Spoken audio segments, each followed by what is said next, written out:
What's good? What's going on, everybody? Welcome back to Roundball Stew, hosted by Rotoworld. I'm Dan Titus. That's Raphielle Johnson, back as usual for week 22. We are in the midst of the fantasy playoffs. Maybe your fantasy playoffs end this week, or perhaps in most public leagues, you still have championship week to look forward to. But we're going to talk about everything that's going on around the NBA. Raph, how you doing, man? Doing all right. As you mentioned, fantasy playoffs right in the thick of things.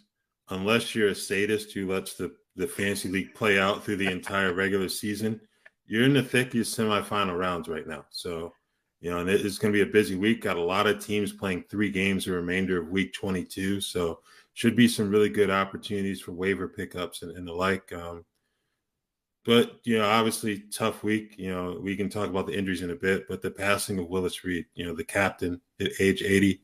Obviously me as a Knicks fan, that man's an absolute legend. You think even before that, pride of Grambling State University, the pride of Louisiana, everything he did as a player and then after as a coach, executive, how respected he was. Big loss for the NBA, not just the Knicks franchise. Absolutely right about that, man. Easily the best basketball player that ever came from HBCU, maybe even one of the best athletes that came from HBCU. He's the only one to lead the Knicks to a championship. Not in our generation, unfortunately. Maybe you'll get there, but absolutely Knicks legend, and so many people that he inspired that wore that jersey after that, man, and just a model freaking person. And my one Willis Reed story, I got a card from him when I was like 10 years old. Didn't know who he was, so I did my research, and then I wound up making this book about the NBA's 50 greatest players. So obviously I got to put. It was pretty cool to be able to put that card in there as a representation of that. But yeah, just an absolute legend. Huge loss for the NBA to lose legends like Bill Russell and him in the same year. Very, very disheartening. But at the same time, I think it's a great time to celebrate how great of an impact he made, not only in life but also as a Knicks. One of the best Knicks players ever, if not the best Knicks player ever. But going back to fantasy basketball, let's stay on the Knicks. Julius Randle went off for 57 points, career high, one of the best performances ever in the Garden. Were you watching that game, and did you think he was going to go for 60 at that point? Like, he had 50 through 3 quarters. Just crazy performance. Yeah, I really thought he was going to make it run at Melo's record of 62 points. He had 52 through 3 quarters. He scored 26 in the third alone. I thought it was going to be a good night given how he played in the first half. But for him to go off as he did, that was incredible. Great performance for him, albeit in a losing effort. It just couldn't get the stops that they needed. Credit to Minnesota. They had some big performances like Taurean Prince for one. Jalen Noel gave them good minutes off the bench. So I think we'll talk a little bit about those guys later in the podcast from a fantasy angle. But yeah, 57 points. That's nothing to scoff at. Not at all. And Julius Randle was a player that I thought was definitely going to take a slight step back this year, just with the emergence of Jalen Brunson. It was going to take away some of his assists, but with the assists went away, so did the turnovers. And Julius Randle has just been a very good basketball player this year. He's 59th in per game value this year. I think that there's a case he could be a top 50 player easily next season, and he just looked great. So, I think that wound up being a value pick for a lot of people in the mid rounds there this season in fantasy. But on some unfortunate news, if no one was watching the Clippers game last night versus the Thunder, tough loss, but even bigger loss potentially. Paul George sustained a knee injury. If you want to go back and look at it, it's not really good in slow-mo. Definitely looks like one of those football type injuries. So I'm expecting him to miss time here. What are your thoughts? He hasn't gotten the MRI yet. No information has really came out at the time of record. So what are we expecting from Paul George, and who's the next man up for the Los Angeles Clippers to step in here? Yeah, I'm not expecting him back on the court anytime soon either. They play again against the Thunder on Thursday. I definitely wouldn't expect him back then or for the remainder of week 22 at a minimum. Yeah. We've seen them be extremely cautious with their star players, even when they're healthy. So I think they're going to try to just go this thing if they can get to the playoffs without him, if it's not a serious injury, obviously. We'll learn more about that probably by the time a lot of you listen to this on your afternoon drives home or what have you. You'll know a bit more about the severity of it. But I think in terms of who steps up, I guess Terrence Mann would be, he's the main guy that myself and a lot of people have identified as being that fill-in in the starting lineup. Hasn't been great this season, even when he's gotten the opportunity to start. So I don't know. I guess you go him. You hope Marcus Morris can give him a bit more since he's already in the starting lineup. But it just feels like there are a lot of names, but no one really concrete, even like an Eric Gordon or Robert Covington. Yeah, you just mentioned Eric Gordon. That's the person that my eyes were drawn to just off of minutes alone. He's seen at least 28 minutes in his last 5 games. Yeah. Obviously gives you the scoring upside and maybe some steals, but not really much else. So yeah, I think it is going to probably be a committee affair here between Terrence Mann and Eric Gordon. I don't know that there's a real pickup here. Just because that usage is so spread out. So something to monitor. Obviously, we'll definitely update you if there's any injuries, a significant injury where Paul George is going to miss, potentially the rest of the regular season. And then we'll pivot from there. But yeah, certainly bad news for the Clippers, who are currently in the 5 spot. But man, that Western Conference seeding is just crazy with one game separating seeds 5 through 8. So the Dallas Mavericks, the Thunder, the Golden State Warriors, all nipping at their heels. Also, in better news for Memphis, Ja Morant looks to be returning tonight. He is available on the injury report. Reports were that he was eligible to return on Monday, didn't return for conditioning. Do you have any concerns about him getting back up to full speed? Do you think he's kind of going to be weaned in here, or do you think that Tyus Jones is pretty much going to go straight back to the bench and this is now the Ja Morant show yet again?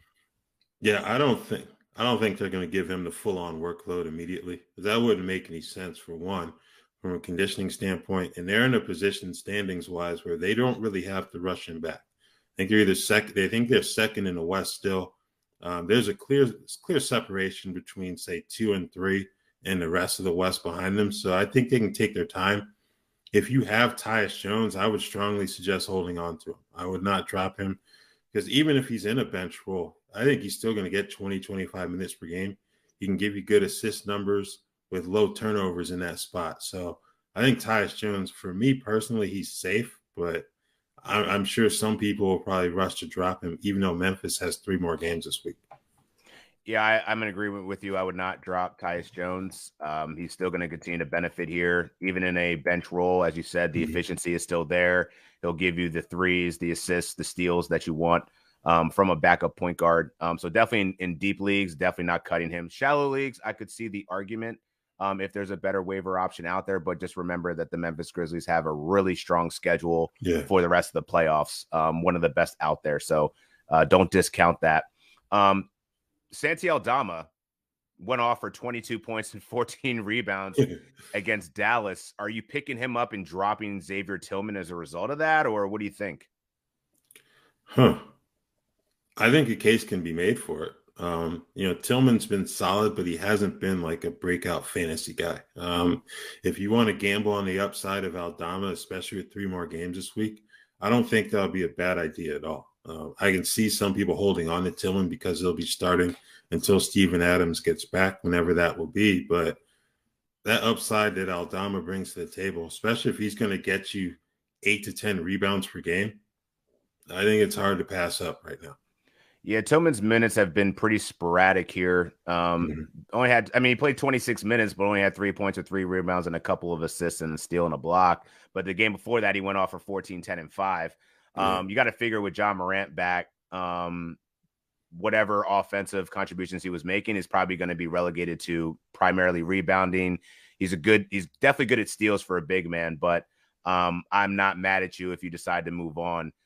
If Santi Aldama continues to play a role and eating into his minutes here, especially playing as well as he did in that last game, I think that's certainly cause for concern and could earn some more minutes. Dallas, they're going to need to stop the bleeding here. And good news, Luka Doncic is actually probable to play. So what does this do for Josh Green, Jaden Hardy too? Yeah, I think Jaden Hardy kind of fell off the radar when Kyrie came back. I think Kyrie is questionable for Wednesday. But even if Kyrie sits but Luka's back, Hardy's in the same spot. I don't think you can roster him at this point. Josh Green in deeper leagues, I think you still have an argument because he'll be starting either way. His offense is going to take a hit in terms of number of shots he gets, but I think he can get you a little bit defensively to where he's still worth holding on to in deep leagues. Yeah, and we we definitely had some things to say about Christian Wood, but he's been playing well. Yeah. So we'll see what it's like when hopefully Kyrie Irving can give it a go tonight, even though he is questionable. The Dallas Mavericks need to get some victories here. So right now they are sitting in the 8th spot at 536-36, tied with the Thunder. They got to get wins. They're 4-6 in their last 10 games. So yeah, I think they're gonna go full throttle here. So I'm curious to see how that really does impact Josh Green. As you said, probably still a deep league ad, but again, wouldn't probably be mad at you if you decide to move on for someone that might be able to give you a little bit more production now that the stars are back. And then we also got an update out of Minnesota, pretty important. Anthony Edwards has been upgraded to questionable, and after sustaining what seemed to be a pretty bad ankle injury, I mean, he was on the ground screaming once that happened. So it's great to see that dude's a warrior, man. And like, there's something to be said about these players that really want to continue to play through injuries, something to consider for next season. But more importantly, Karl-Anthony Towns is eligible to return as well. What are let's stick on Cat first. What are your expectations of Cat coming off IL? Probably going to need some ramp up time, but like, is he a player that you're going to actively put into your lineups, drop somebody else for, and actually trust for the stretch run of the playoffs here? That's a good question. So they only have 2 games the remainder of this week. I think given what he can bring to the table, even if he's only playing 18 to 22 minutes per game, I think you have to slot him into your lineups. Hopefully you're not counting on him as that primary big in your lineup, but I think he has to be in there. That's just how I look at Towns, just given what he brings to the table. There is also concern of how he will mesh with Rudy Gobert, given the fact that it wasn't too smooth when he was healthy. So I think you got to put him in, but there are some concerns there. Yeah, I'm just concerned, man. Honestly, my shares of Kyle Anderson are about to go down, and I'm just so disappointed because this guy's been, a top 80 player over the last month, top 30 over the last couple of weeks, dropping triple doubles. The reason he was doing that was because Karl-Anthony Towns wasn't on the floor, and they were very good with it. But I think he's definitely going to take a bit of a hit here, even with Karl-Anthony Towns getting 20-something minutes. So I would just wait and see. I wouldn't drop him yet, but just be forewarned. As we get into week 23, the more time that Karl-Anthony Towns gets is probably going to impact Kyle Anderson. And Anthony Edwards, definitely good for him. Jalen Noel is still out, I believe. So there's not much competition for Anthony Edwards minutes here. They're going to need him. Actually, he got upgraded to questionable. Jalen's questionable, yeah. Yep. So he got upgraded. But yeah, this Minnesota team, they are currently they're right behind Dallas by a half a game. So this is gonna get very interesting, man. This is gonna be an awesome little playoff race, and it's good that at least some of the stars are getting back for it. But yeah, really curious to see how this chemistry is gonna really go with Karl-Anthony Towns. I would actually, if I had Karl-Anthony Towns, I would probably keep him stashed in IL for now. See how that first game is, and then bring him off if you really need to, because I feel like, I don't know, there's definitely some waiver options there, like people on the Jazz, like Chris Dunn and Taylor Horton-Tucker, Jonathan Kuminga. Like, there's different names out there that I feel like might be a little bit better. But I still, it's the wait and see thing. Like, what is Karl-Anthony Towns really going to look like with such a long layoff? So I'd be a little bit concerned about that. But either way, if he looks good in game 1, take him off IL and rock with him thereafter. All right. So before we get into any more injury stuff, Raph, what do you do for anytime injury news that you need to get caught up on? Oh, I use the Rotoworld app. You can get all your breaking player news, whether it be injuries, lineup changes, right at your fingertips. You can favorite players on your rosters, maybe favorite some guys that you're targeting on the waiver wire. Just get those various updates, and it is available in your preferred app store today. Yeah, I turned on the RotoWire app, and definitely Rotoworld. I turned on the Rotoworld app just yesterday and was able to take Time Lord out of IL right in time for him to play against the Sacramento Kings. He did pretty well. 6.7 rebounds and a block. And I mean, I think that's what you expect in limited minutes, limited fashion. But I think it's just great to see him back on the court. What are your expectations for Time Lord here? I mean, obviously you got to start him just for the blocks and rebounds upside here. But yeah, I think it's his returning is definitely going to probably affect Al Horford a little bit. We'll see their minutes kind of stagger. But what are your expectations for Robert Williams and how did he look in his first game back? I thought he was solid. Had some foul trouble out there, obviously. Committed 5 of them. But I think 21 minutes, I think he saw what you wanted to see from him. He was mobile. Really didn't seem to be impacted too much by the time off. So I would expect them to kind of progressively ramp him up before the actual postseason. But he's a type of player where if he gets 25 minutes, he can still give you really good fantasy value. So eventually, I think Derek White is someone else to keep an eye on in terms of the impact it has on him because he's probably the one who's going to end up falling out of the starting lineup once the Celtics are back to where they want to be from a conditioning standpoint. So, and he hasn't been great as a fantasy option when coming off the bench. But you hope if you have Derek White, by the time that happens, you're already done with your fantasy season.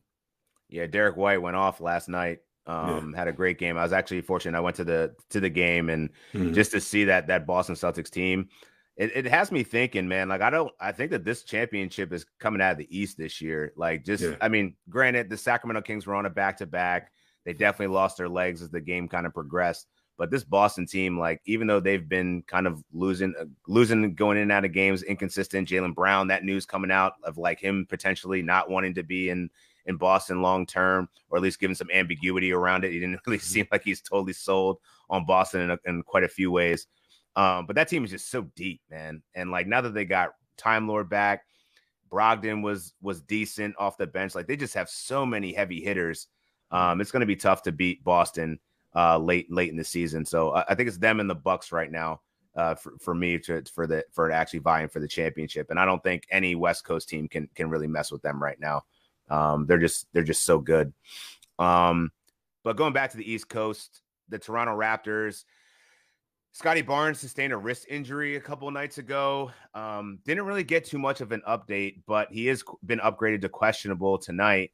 Good news for the Raptors. What are you expecting here? Like I got a couple of questions on Twitter regarding him and Gary Trent Jr. in weekly leagues. And I was saying, hey, start Trent because we don't know what Scotty Barnes' outlook looks like.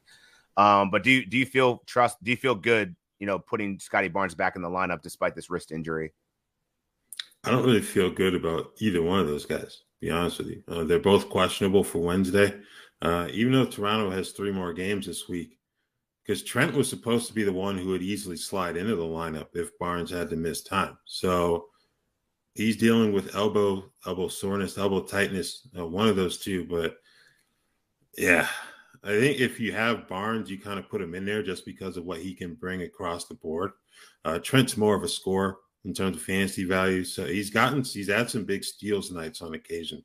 So I'll give him that. But I think if you have to choose between the two, I would go Barnes right now and just hope he's out there full throttle. Yeah, I mean, it's tough playing on Wednesday and Friday. Both those 10-game slates, as well as I think they also got a Sunday one in there too.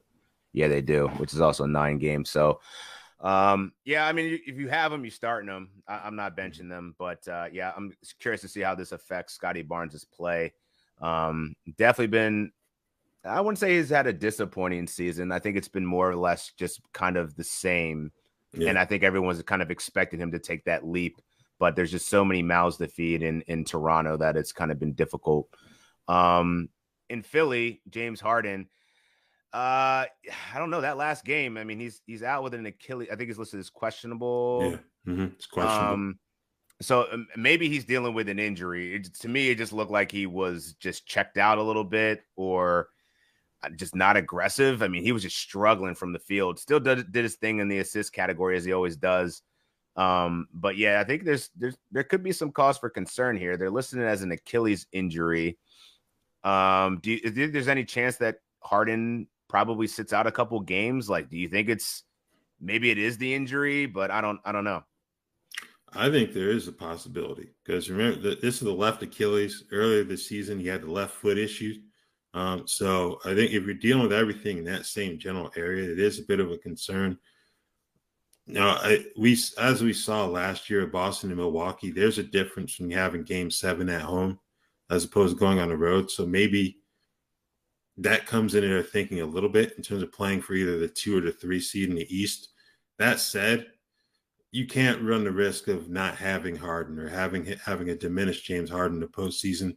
That's why I think it's possible that he could get some time off at some point. They've got 3 games this week, the remainder of the week. So, you look at that, and they also have 4 games in week 23.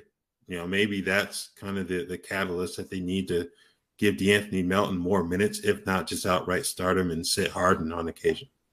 Yeah, so shallow leagues, I've definitely seen Melton floating around there. If he is available, that's definitely the move I would make. And you're right. Yeah, I think that this could be a time where we'll see some load management because you want Harden healthy, and we know about playoff Harden. Whether it be tired legs or whatever, like this guy is just not.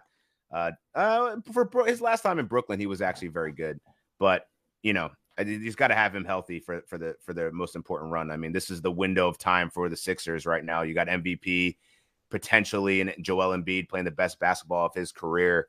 Can't waste that away with potentially if getting hurt. So I would definitely think it makes sense to kind of give James Harden a couple games off here as the season kind of winds down. Also, DeAndre Ayton still out with an ankle injury.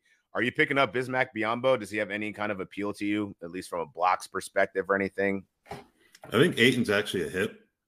Kevin Durant is out with the ankle. No, I'm not picking up Bismack.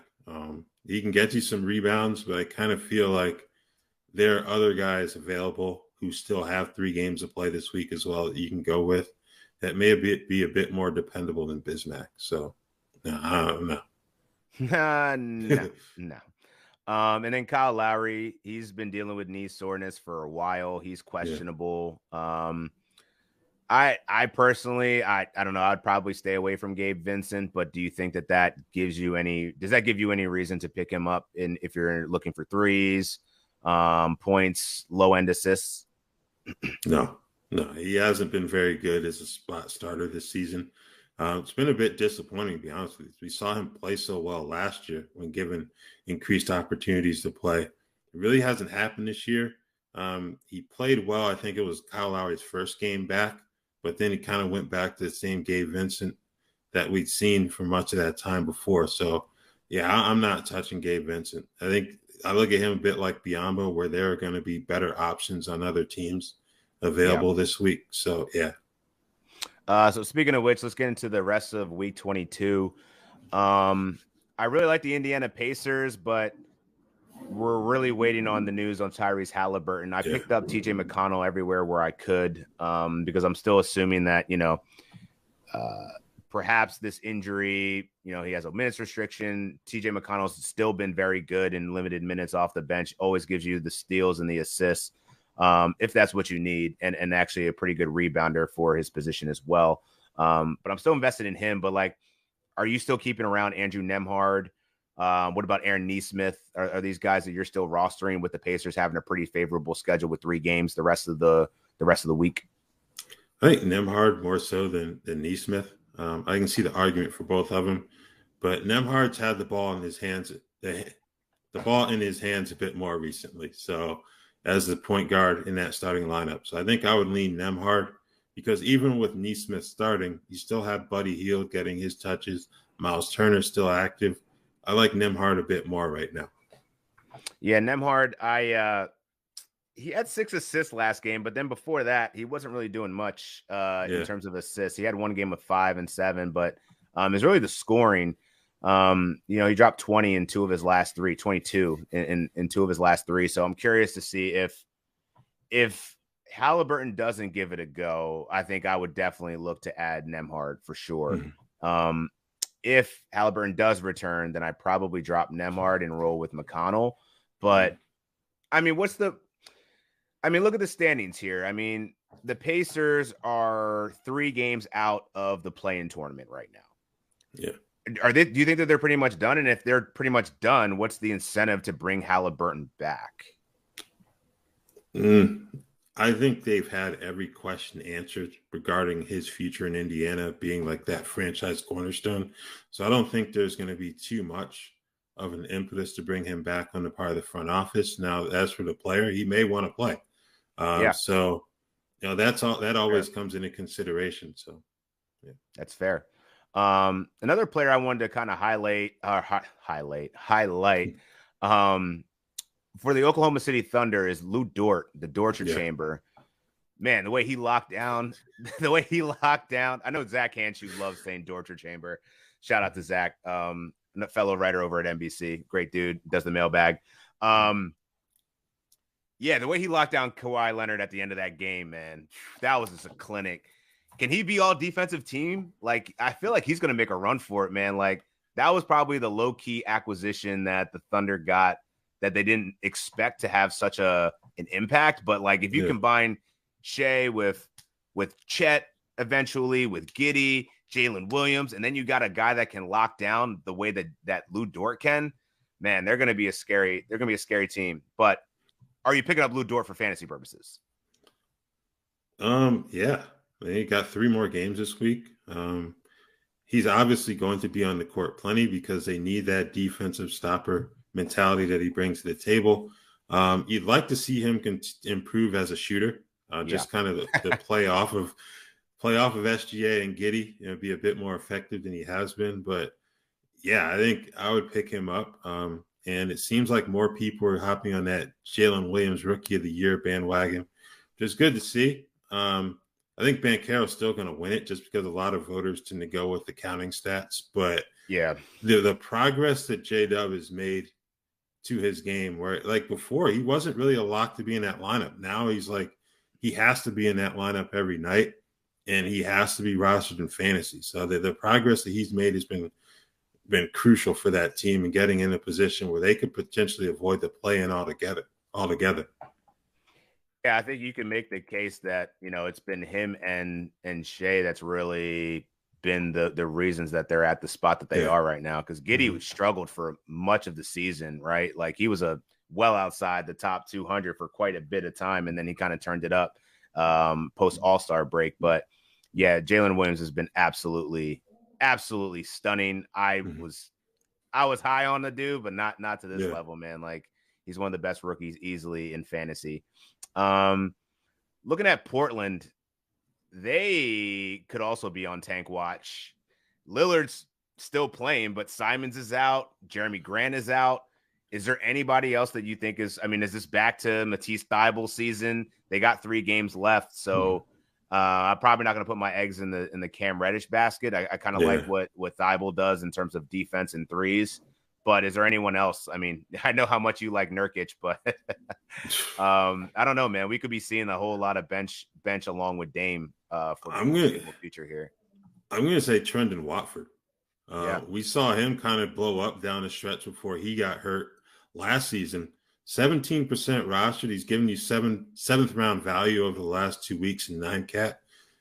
With Jeremy Grant out, and they're 3 games out of the last play-in spot in the loss column. They're not going anywhere anytime soon. I think if I were to add anyone, it would be Trendon Watford. 29. He's seen, well over 30 minutes over his last 3 games. Double figures, can hit threes. Really good in the steals category. So I don't disagree with that recommendation at all.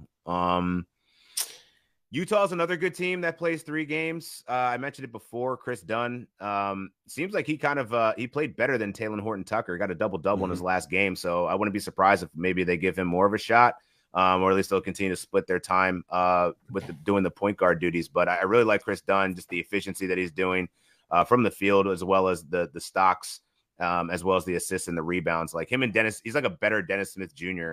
This year. So it's been great to see him really taking advantage of that 2-way deal. But if he's available, I've seen him floating around in some 12-team shallow leagues that maybe someone dropped him, from last week's 2-game week. And the other team that is just super frustrating, and it's just so hard to recommend anybody. Can we stick with the Jazz for a quick second? Yeah, go back. Ochai Agbaji. That man has been balling recently. Mr. Kansas. Scored, 27 points the other night. That's a career high for him. Obviously, it's the first time he surpassed 20 points in his brief NBA career. Top 100 player, 14% rostered. Jordan Clarkson's still having trouble catching a basketball without pain because of that finger injury. Mm-hmm. And they're playing well enough to where they can kind of keep Clarkson out without saying it's a full-on tank. So I think Ochai Agbaji, along with Chris Dunn, someone that people should strongly consider for the remainder of this week at a minimum. Yeah, that's a great call, man. 6 threes, man. That was a coming out party against the Sacramento Kings a couple of nights ago. Great call on that. Definitely a great call on that. What was I saying? Oh, the Spurs. They play 3 games, but dude, I just can't. I have Trey Jones, and I'm like, dude's solid when he plays, but like I don't know when he's going to be questionable. Zach Collins goes off, and then he sits off the next game. Jeremy Sohan actually balls out, and then he freaking goes on the. I don't know. It's just a hot mess, man. I don't know that you can trust, especially with the way Yahoo Public Leagues work. You have to make the pickup the night before, so you don't even know after the injury report. Like someone could just be off. So like I would just stay away. Honestly, if that's the situation, unless you can do daily, same day pickups, I would probably avoid San Antonio's situation. I would roll the dice on Sandro Mamukelashvili. Say that 10 times fast. I used to be a college basketball writer, so I could probably do it. But yeah, I think so. I would say, I would definitely go with him. 11% rostered right now. The fantasy return hasn't been great, but I feel like with his contract situation, he's not guaranteed for next season. He's a guy that I think they're going to give all the minutes he can handle, especially with Charles Bassey done for the year. Yeah. You mentioned the Zach Collins situation in terms of the inconsistency of his minutes. And I don't see Gorgui Dieng as a threat to Mamu for minutes. So I'm going to say Sandro Mamukelashvili is a good pickup here this week. We covered a lot of teams here for the rest of the week. I'm trying to think of anybody else. Can't not mention Nick Richards. He had a nice double-double, 14, 17 rebounds. If he was dropped from last week's 2-game week, definitely give him a look. Can give you rebounds and blocks.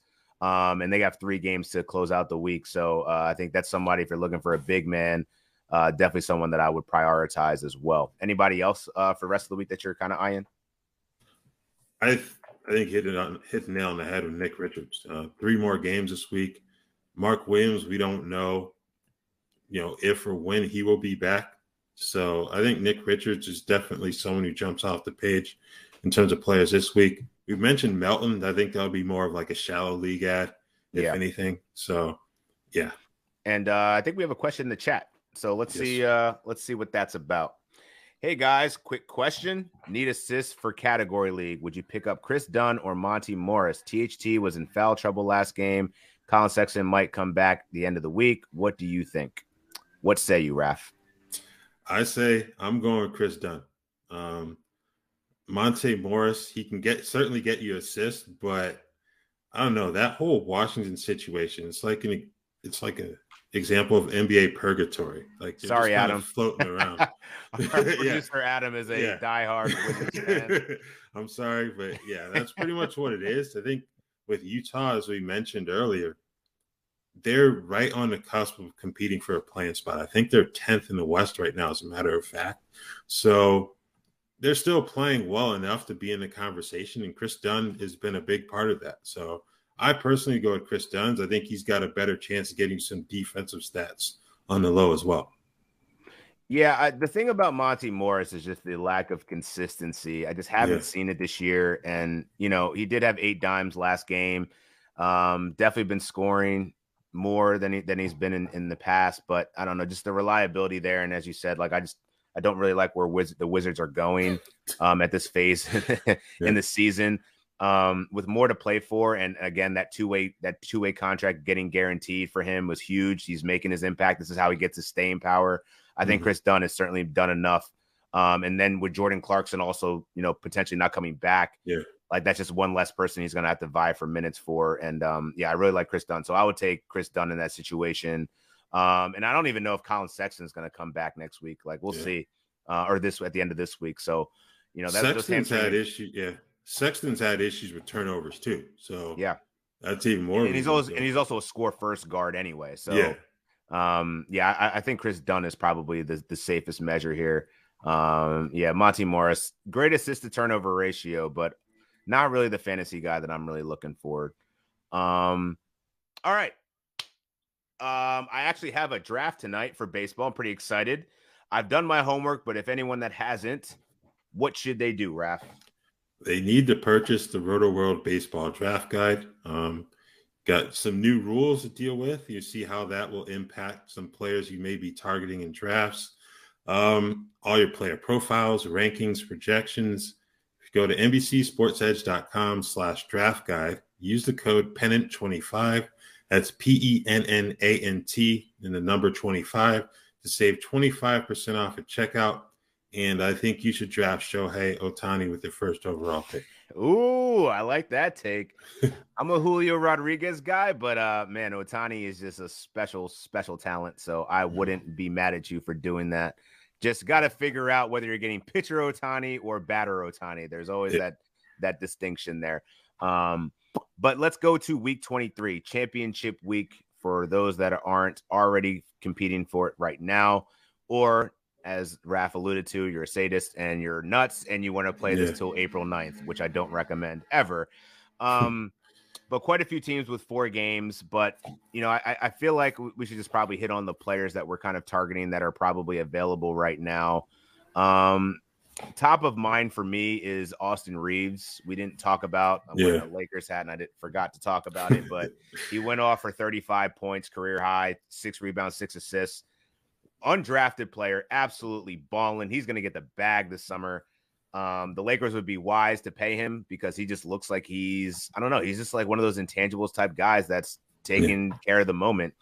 He's not scared of the moment. And, LeBron James has been out. That's a big thing. That's going to give you more of an opportunity. But I think what we've seen from him is efficiency, assists, but then also just playing within himself. He's just very under control. And I think that's a player that, even though the Lakers play 3 games in week 23, he's a player that I would certainly prioritize.